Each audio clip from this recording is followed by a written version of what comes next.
Am I not the flyest, most spectacular host Raw has ever had?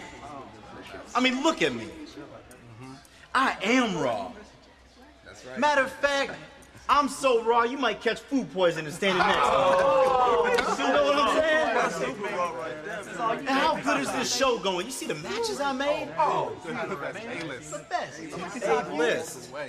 I told y'all, this show is gonna be A-list from the top to the bottom. Everything. Where is he? Where is he? Hi, I'm Santino Marella. Where is he? Where is who? Where's the 18? There's no 18. It's the A-list. David Otunga, all around you. I thought Mr. T was going to be here. No, Mr. T's not here. I'm the vice president of the 18 fan club, so this is important what? to me. Yeah, I pity the fool who tells me Mr. T's not going to be here tonight.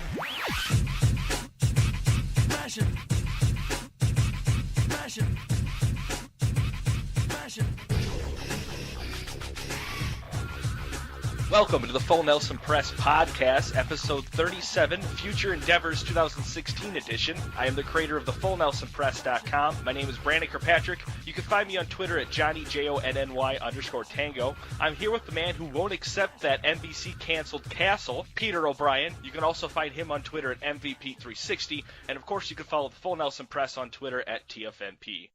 ABC canceled Castle, not NBC? I'm already over it. You've changed. We gotta. I'm not redoing the intro. I don't even watch Castle, but I know it's ABC.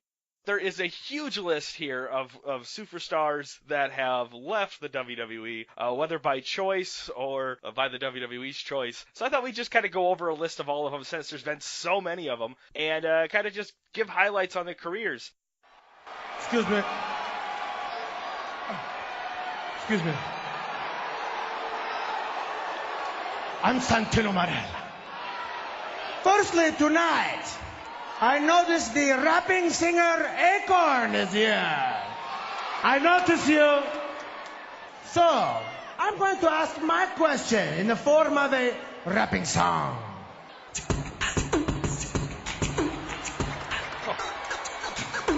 My name is Santino, and I'm from Europe. I like my pancakes with maple syrup.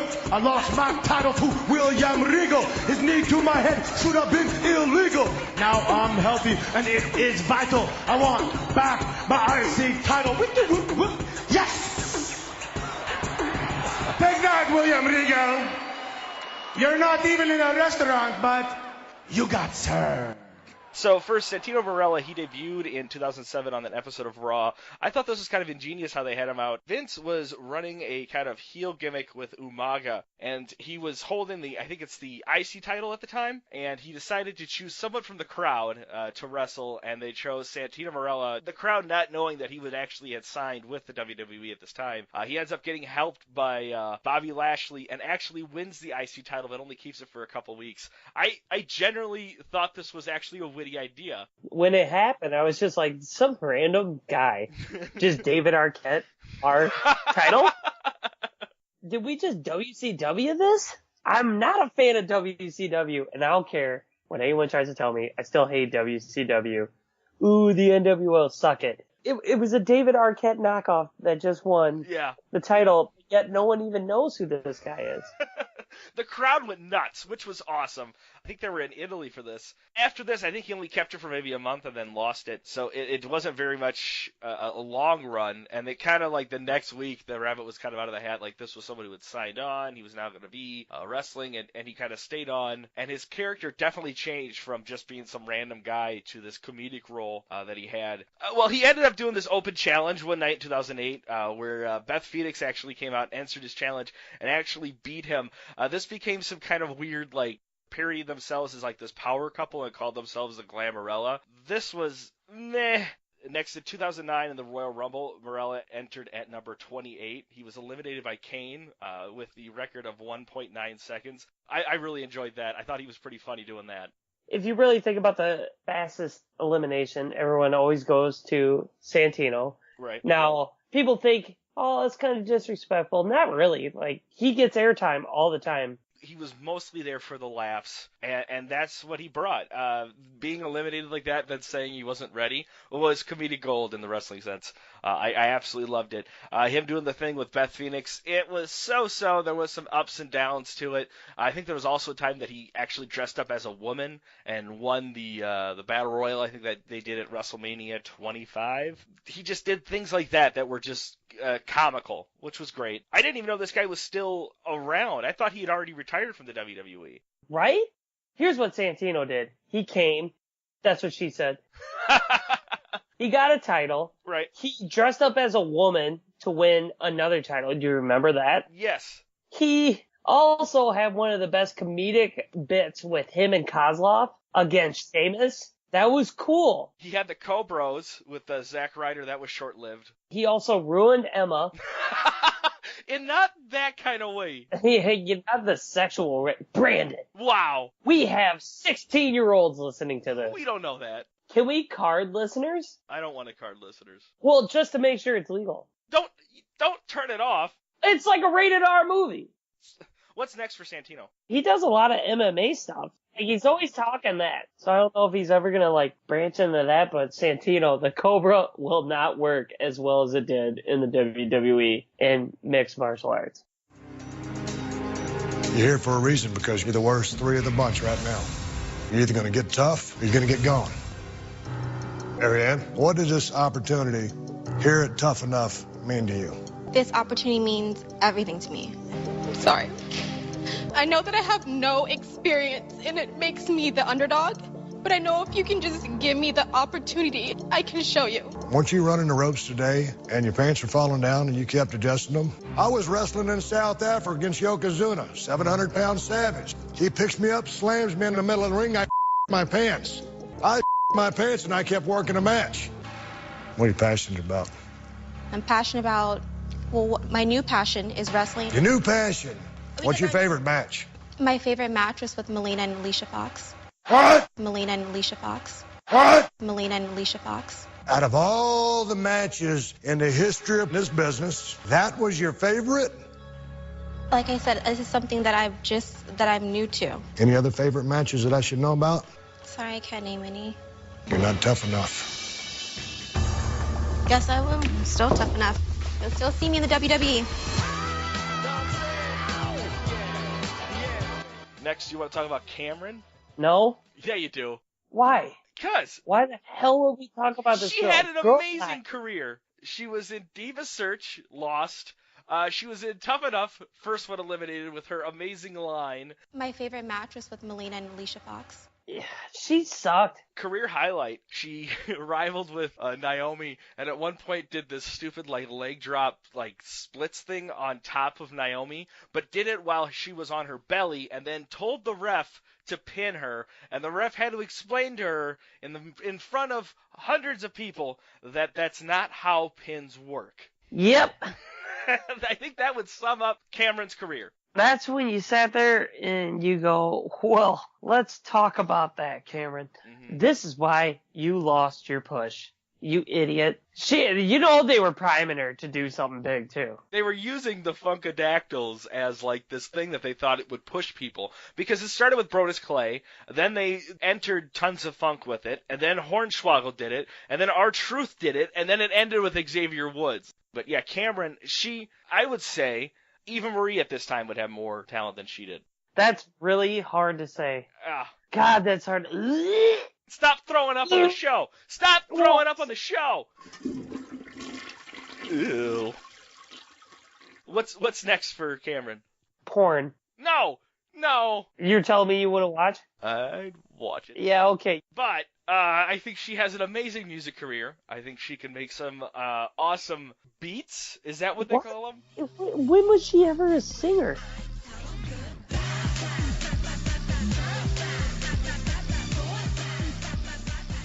Sammy, what is your reaction to William Regal's decision for you and Samoa Joe to compete yet again to determine the number one contender for the NXT Championship? Austin, Baron Corbin made some comments regarding your victory over him at NXT TakeOver Dallas, calling it lucky. What is your response to that comment? Finn, tonight in our main event, we crown a new number one contender for your NXT Championship as Sami Zayn and Samoa Joe battle. Do you have a prediction for tonight? Next, we're going to talk about Alex Reyes. He was an announcer. I felt really, really sad when I saw he got fired because I thought he was Rich Brennan. And then after looking him up, I realized he was also terminated a couple months ago. So, I really wish I knew who that guy was. Do you know what Rich Brennan looked like? I know who Rich Brennan is. All right, so Alex Reyes looked just like him, just a little shorter. Coming up next, Los Matadores and El Torito will be in tag team action against 3MB and Hornswoggle. Tom, what's up, brother? Hey, please welcome my guests. We are here for one reason. Swoggle has a lot to say, so say it. Pettingill, how you doing today? Doesn't matter. Here's the thing, Pettingill, us and the Matadors and El Toro, all the... Hey, man, it's not El Toro, it's El Torito. Why does he do this all the time? We're supposed to be one take, guys. Just cut this, just roll it back and everything, and, start it all over.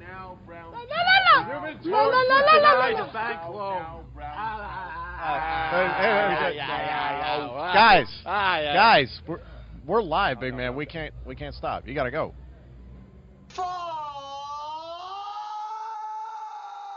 Hornswoggle. Bye.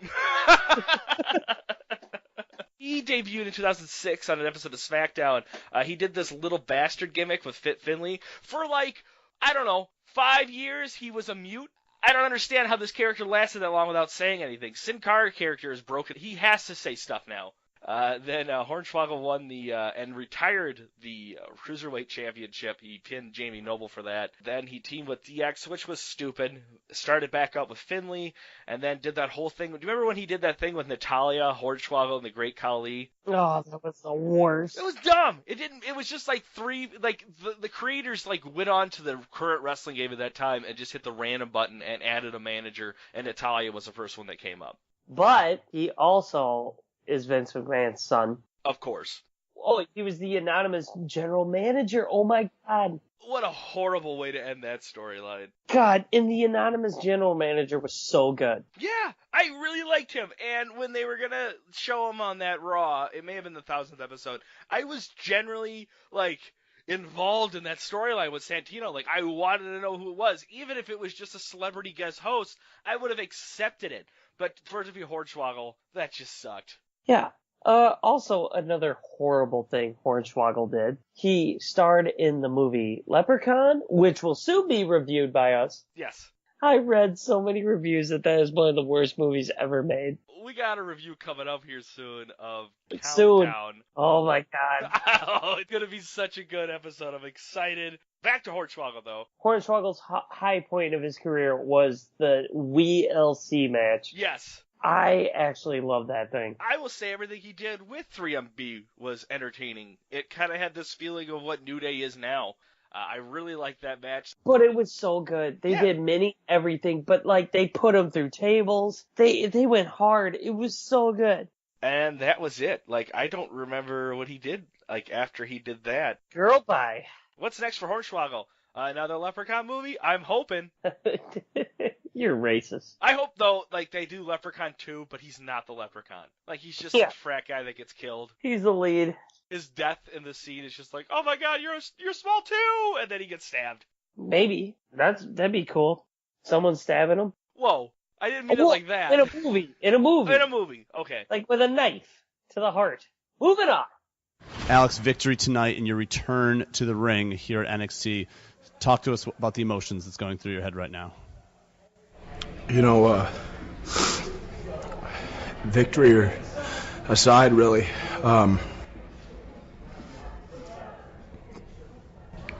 For me, just to get back out there, when I was told I was never going to be back out there, it was the biggest accomplishment of my life. Wins and losses aside, and everything that I've done in my life, which I'm pretty proud of myself up to this point, but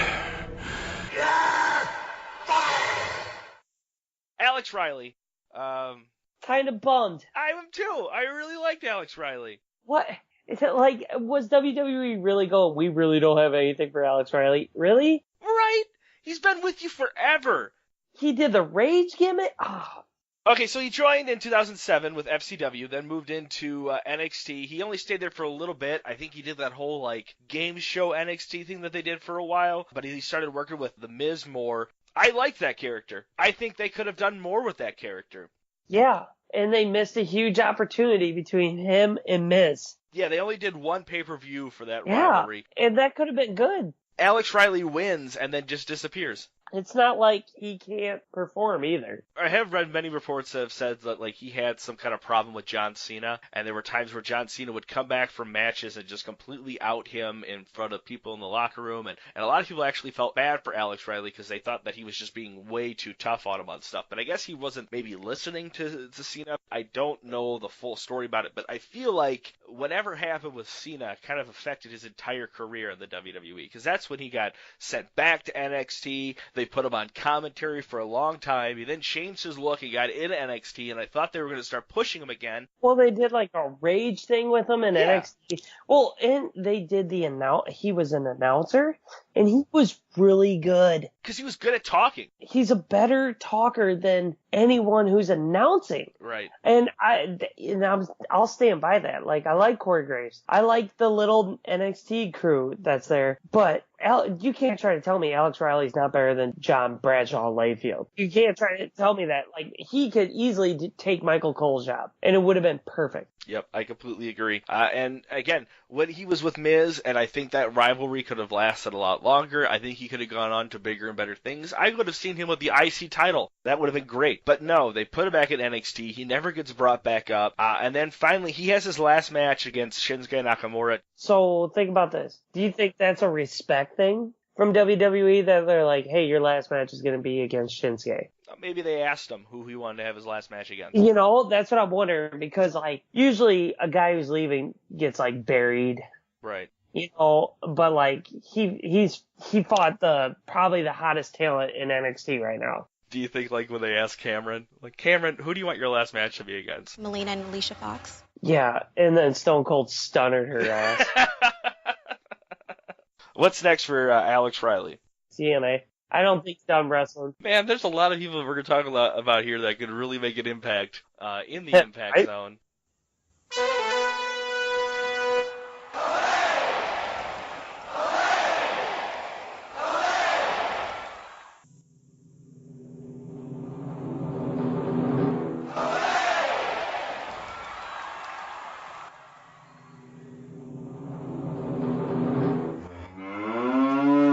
Next, El Torito. Not much to say about him. He was in Los Matadors. Good for him. What's next for El Torito? Hey, he was there? All right, Lucha Underground. I think he would work there. Nah, he might. You know, whatever. I don't care. Like, those El Torito, really? You're bringing him up? I don't care. I'm bringing them all up. I'm bringing everybody up. The following contest is scheduled for one fall, making his way in the ring, being accompanied by Hornswoggle. From Long Island, New York, weighing in at 214 pounds, Long Island IZ, Jack Swagger!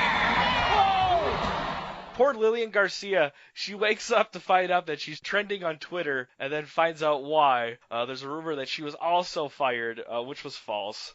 She had taken off time for personal reasons. Pete, what's next for Lillian Garcia? God, she's gonna sing in all of her terrible Puerto Rican Mexican accent. That's really racist. How is that racist? Like, really? Well, because you put an anger in your voice when you said it. But it really sucks.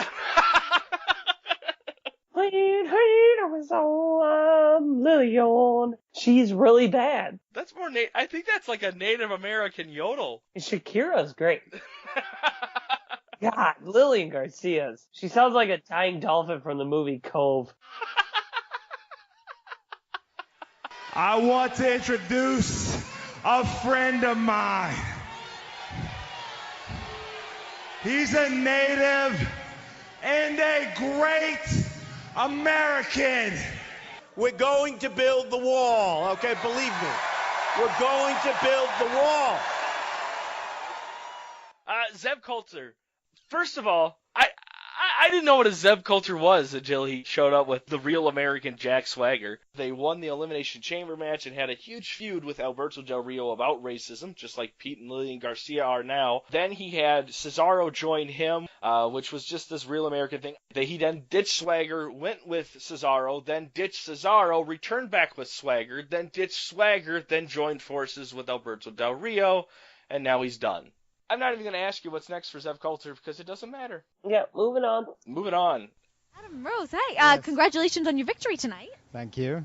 Not the typical Adam Rose entrance that we're used to. I mean, very rarely you just show up here by yourself. Well, is that what you're worried about? You're worried about the rosebuds. Once again, overlooking the most important part of the entire piece, and that's Adam Rose, Renee. I'll have you know, this is a whole new era for Adam Rose. This is a whole new Adam Rose. I will no longer be thought of as the company joke. I will no longer be thought of as being here for people's amusement. I am a serious competitor, Renee, and I expect to be taken seriously.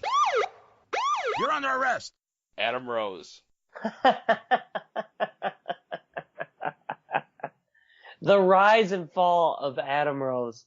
I don't know how high of a rise you really want to say to that. I would say more like a jump and fall of Adam Think Rose. about it. Okay. This dude came in as Leo Kruger, had the best gimmick going, but they had the Wyatt family, so they needed to change it because too many people were like that. So then they changed him to the stupid Adam Rose gimmick. And of course the NXT mercs are gonna go crazy over it. Sort of like this No Way Jose dude. He's gonna be gone soon. I don't even think the NXT crowd is getting over the No Way Jose thing. My buddy went to a live show and said he was over a ton. And it's one of those guys that's gonna get over because he's so stupid. It's same with Adam Rose. He called up because of the NXT crowd. Then ESPN did a big old 30 for 30 on WWE, and Adam Rose was one of the spotlight wrestlers in it because his son with all of his medical problems. Right. And then boom,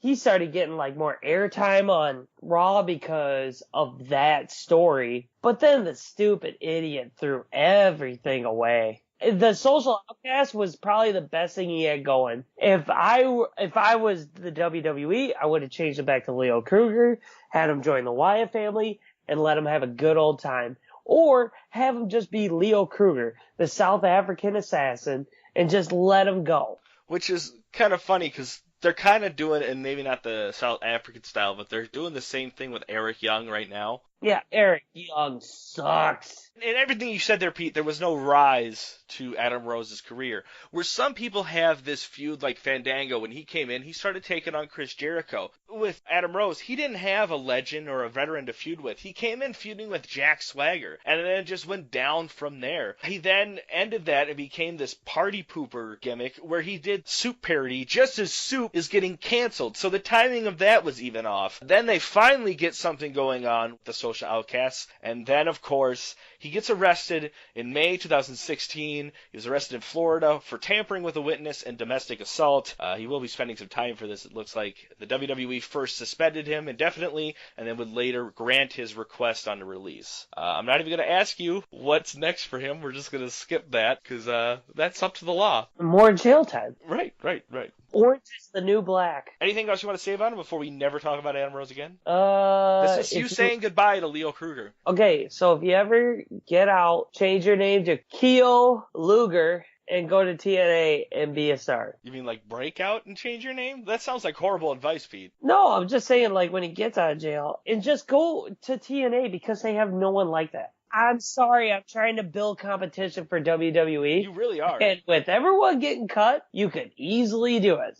Dixie Carter is just loving it right now. Ladies and gentlemen, I have been out all day raising money from the residents of this fine city. And your generosity has helped us raise thousands and thousands of dollars, so give yourselves a big round of applause. However, I'm afraid I've got some bad news. You see, I'm not actually affiliated with any charities. So this money is coming home with me. Aww. Thank you very much. Bad news, King Wade Barrett. This guy got hosed ever since the Nexus broke up. Yeah, man, he was so close to being the first England-born WWE champion. He was feuding with John Cena and Randy Orton, and he was keeping up with them. Like, it was awesome. He could talk with anybody. Mm-hmm. He was a powerhouse. He had the look. And I'm not a big wrestler guy, like a big guy, like big, tall, like the stupid figure looking, oh, I'm Vince, I need to chisel him out of rock guy. But he had the look. I don't know why he got hosed so bad. He had taken every opportunity that was given to him and ran with it. He started in OVW, moved to FCW, and then he came up to that NXT Game Show 2010 where he was mentored by Chris Jericho, which was awesome. I really like that.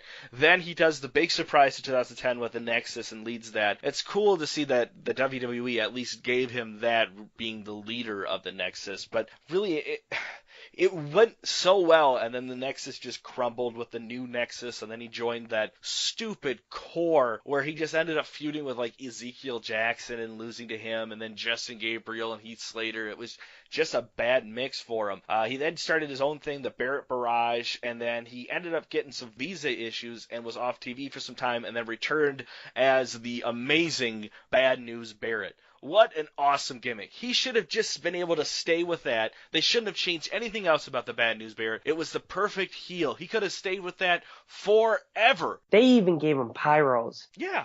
And a jacket. They let him throw a jacket off. His music was good. He could talk. Like, why wouldn't you give him a push? He decided not to renew his contract, and I think that's because of creative frustration, which I completely agree. Like, the guy should be in the main event scene. He wins King of the Ring, and you think that would mean something, but nothing. He has to hold a crown now, and he's now King Barrett. He then becomes the Cosmic King when he teams up with Cody Rhodes, which was dumb. Yeah, creative's like, we're going to keep you at the mid-card. 5-time IC champion. 5 times. That means he was just stuck in the mid-card. Nothing against the IC title, but I think that really just proves like how many times he held on to that was just a placeholder at some time. It's, whatever. It's so stupid. What's next for Wade Barrett?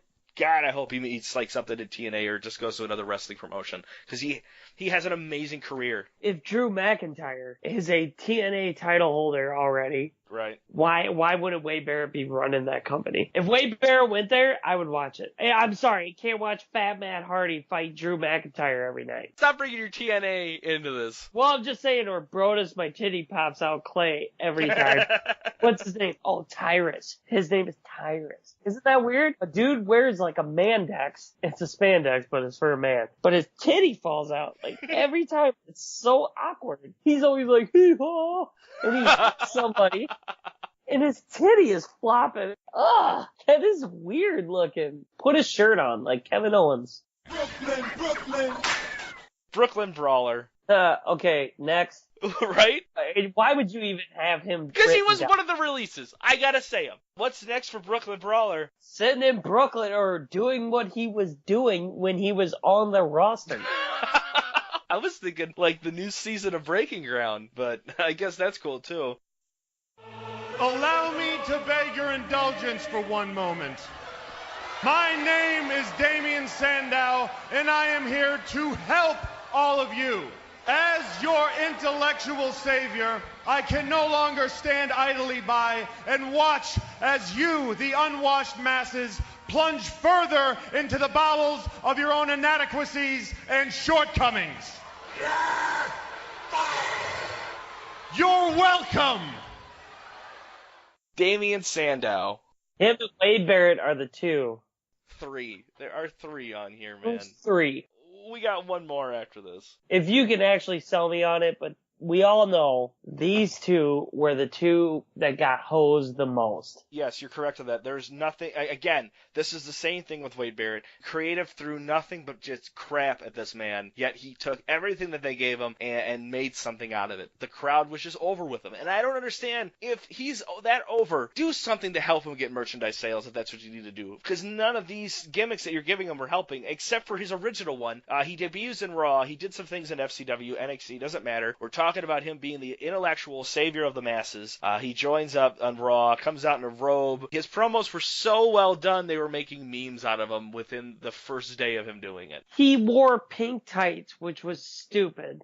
He kind of reminded me of the Macho Man. Well, yeah, okay, the Macho Man, but he could have made a better outfit, but whatever. That dude killed everything. Yes. When he came out, he could talk anybody on the mic, and he killed it. But yet WWE then sets up this big thing between him and Cody Rhodes, and that was an awesome tag team. Rhodes Scholars was awesome. And they did nothing with them because the Usos had to pop each other's to get to the top. You are at a solid 12 right now, Pete. You need Good. to bring it down. This is stupid.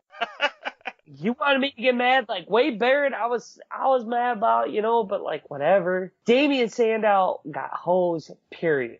There were times, though, that you felt like they had potential for the guy. Like, he won the Money in the Bank briefcase by turning on Cody Rhodes. And I was like, awesome. These are two young guys. They're going to have an awesome feud, going back and forth. At first, it was a really good feud, but it just kind of fizzled out. But then he cashes it in on John Cena and puts on an amazing match and loses. Even though he lost, I completely am okay with him losing against John Cena. It has to happen.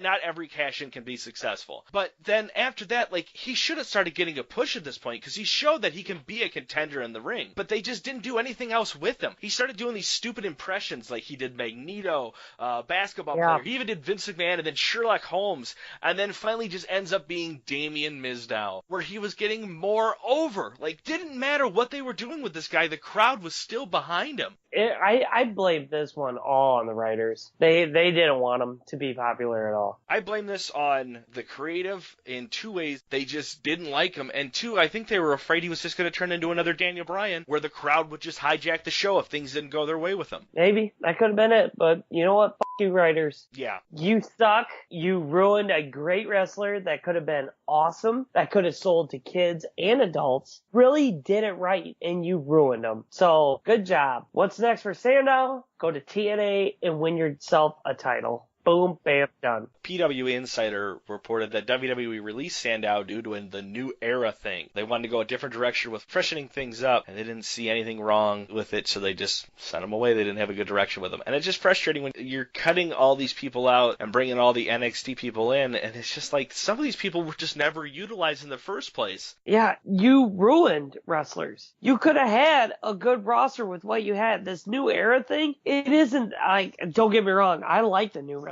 Like, I like Neville. I like Zayn. I like these guys. But also, look at, like, Rollins, you could technically call a new era. So, what's next for Damien Sandow? He is now wrestling into the independent circuit under Aaron Stevens. Hopefully we'll start seeing him on TV again soon. It's not like you're going to actually catch me. It'd be like a giant water buffalo running down a cheetah. It doesn't happen. And besides, we have our time. Specifically this Sunday, specifically WrestleMania. Does that word scare you, Big Show? The showcase of the immortals, where the biggest stars shine on the biggest stage, and time after time, you failed. After our match, here's what's going to happen. We're going to take your name and we're going to make it a verb. Oh yeah. Students are going to pray that they don't Big Show on their finals. Young men go into the bar. They're hoping that they don't Big Show with the ladies. And even better, I've got to take a Big Show.